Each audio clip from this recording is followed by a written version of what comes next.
This is WFYI News Now. It's Wednesday, January 14th, and I'm Sarah Neal Estes. Here are today's Central Indiana and statewide stories. State lawmakers may reduce the cost of building new homes in Indiana, Ben Thorpe reports. The bill is part of a House Republican effort to improve affordability for everyday Hoosiers, focusing on reducing the cost of housing. The bill operates in a number of ways. It allows accessory dwelling units on properties, permits religious institutions to build affordable housing, and prohibits a number of design requirements that could add to construction costs. Bill sponsor Doug Miller says the goal is to expand housing stock by reducing red tape for builders. For every $1,000 that a home increases in price in the state of Indiana, 2,292 of our friends and neighbors are priced out of the market. Local units of government will be able to opt out of some of the bill's provisions. I'm Ben Thorpe at the Statehouse. How much freedom is too much for a child? That question is central to a bill that aims to limit the state from investigating parents for neglect. Jill Sheridan reports. The measure would clarify when and if the Department of Child Services could intervene if a family was flagged for a lack of child supervision. The bipartisan legislation, co-authored by Republican Representative Jake Tushka, would allow age-appropriate children more independent activity, including walking or biking or staying at home alone. Children who are allowed to have sensible independence learn how to navigate minor risks, develop situational awareness, and are less dependent on constant adult intervention.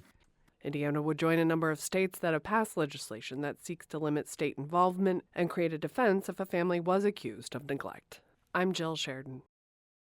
Also at the Statehouse this week, legislation that would fundamentally reshape education in Indianapolis was debated at a lengthy hearing. Caroline Beck reports.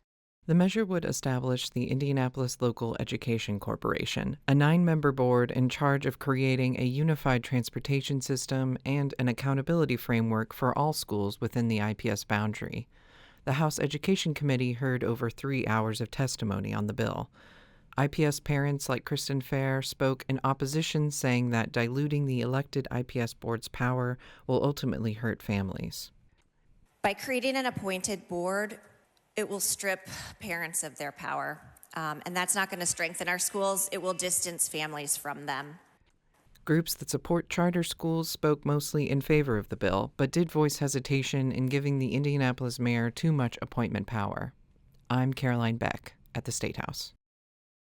Well-known Indiana philanthropist Lois Eskenazi passed away last week in Florida at the age of 92. She is remembered with gratitude by many for her contribution to health and to the arts.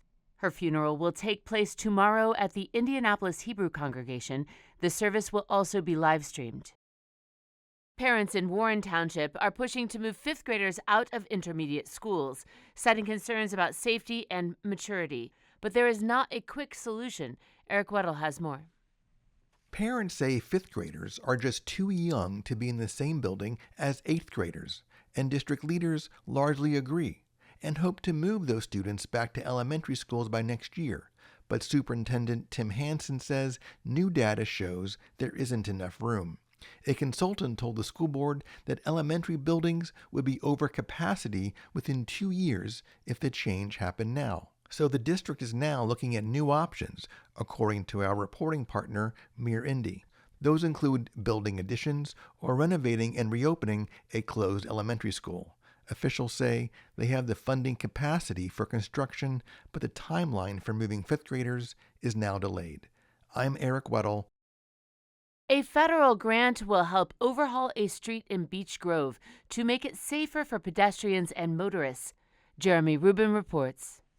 The city of Beech Grove was awarded over $17 million in federal grant money to update Emerson Avenue, one of its most dangerous streets. In a recent 4-year stretch, over 30 crashes on the street resulted in serious injuries, including 1 death.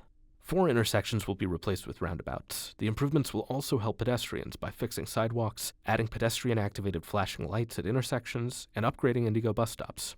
Mayor James Kaufman says several lots along the 2-mile area are ripe for redevelopment. I'm Jeremy Rubin.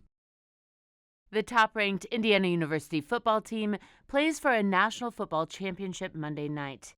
The undefeated Hoosiers face the University of Miami at Miami, And Miami head coach Mario Cristobal says he is more than familiar with Indiana quarterback Fernando Mendoza. He played high school football with Mendoza's father at the same high school Mendoza attended.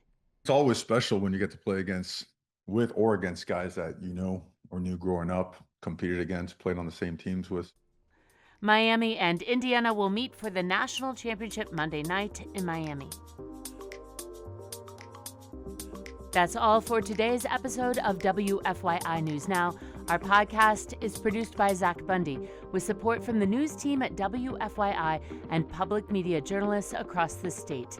Kendall Antron produced our music, and if you liked today's episode, remember to subscribe and share, and follow WFYI on Facebook, Instagram, TikTok, and YouTube to get the latest from our newsroom anytime.